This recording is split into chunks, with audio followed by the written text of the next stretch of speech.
Now we'll head on to the next concept in Python, which are operators. So as the name states, you can basically perform different sort of operations on the data or on the variables with the help of these operators. So you've got arithmetic operators, relational operators, and logical operators. So we'll start with arithmetic operators. So let's head on to Jupyter Notebook.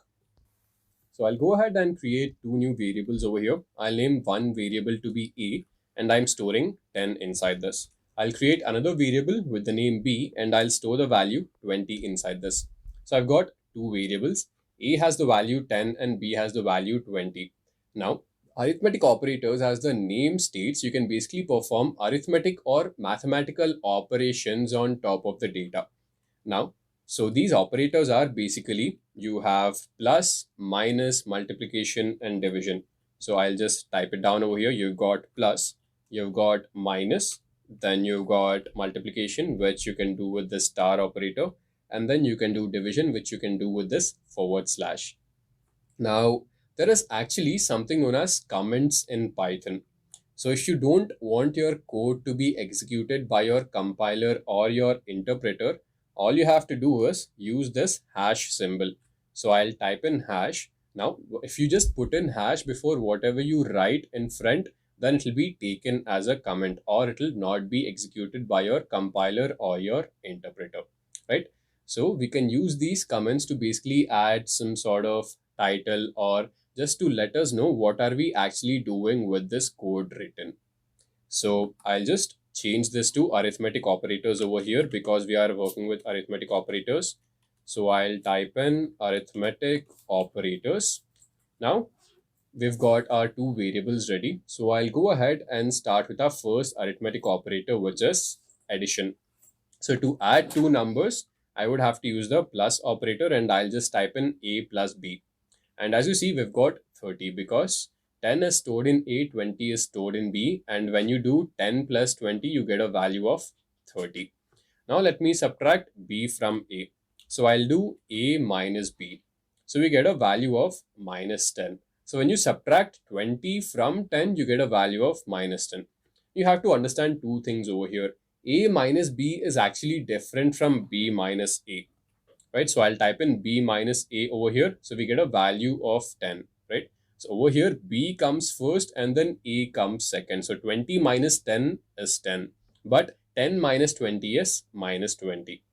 So this was subtraction. Now we'll head on to the third type of arithmetic operator, which is multiplication. So I'll type in A star B or A multiplication B.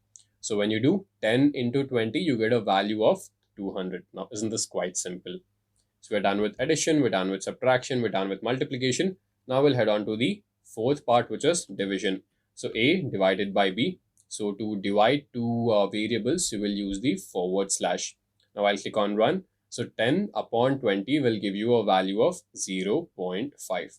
So these were the arithmetic operators. Now isn't this very simple? Right, so we're done with arithmetic operators. Now we'll head on to the next set of operators, which are relational operators. So again, I'll add in a comment and I'll type in relational operators over here. And our relational operators would basically be the greater than symbol, the less than symbol, then you got double equal to operator, and then you got the not equal to operator. Let's understand each of these one by one. So again, we'll take the same set of values. We've got A and B, 10 is stored in A and 20 is stored in B. Now, I want to check if A is greater than B or the value which is stored in A is greater than the value which is stored in B. So I'll type in A and then I'll use the greater than symbol and then I'll type in B. Now let me hit run. So I get a false value. This is because 10 is not greater than 20, right? Since 10 is not greater than 20, I get a false value. Now, similarly, I'll check if A is less than B. So I'll use the less than operator and then I'll type in B over here. Now I'll click on run. So as you see, I get a true value because 10 is less than 20. Now I'll check if the values which are present in A and B are actually equal. So A, and now I'll put in two equal to operators. So when you have two equal to operators followed in sequence, that is when you are checking if two values are equal, right?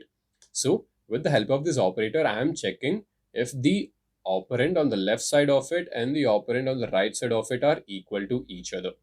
Again, I'll click on run. So I get a false value because 10 is not equal to 20. Now I'll use the not equal to operator. So A is not equal to B. I'll click on run.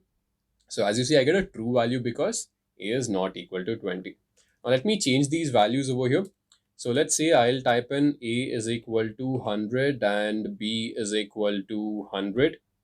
I'll hit run. Now again, I'll use the double equal to operator and I'm checking if A is equal to B. So as you see, I get a true value because 100 is equal to 100. So this is how you can work with the relational operators. So to summing it up, you got the less than operator, greater than operator, less than or equal to, and then you got the not equal to operator. All right. Now we'll head on to the final set of operators, which are logical operators. So again, I'll add in a comment, I'll add the hash symbol, and then I'll type in logical operators. So your logical operators are your AND operator or operator. So let me start with the AND operator. So the AND operator will give you a true result when both the operands are true.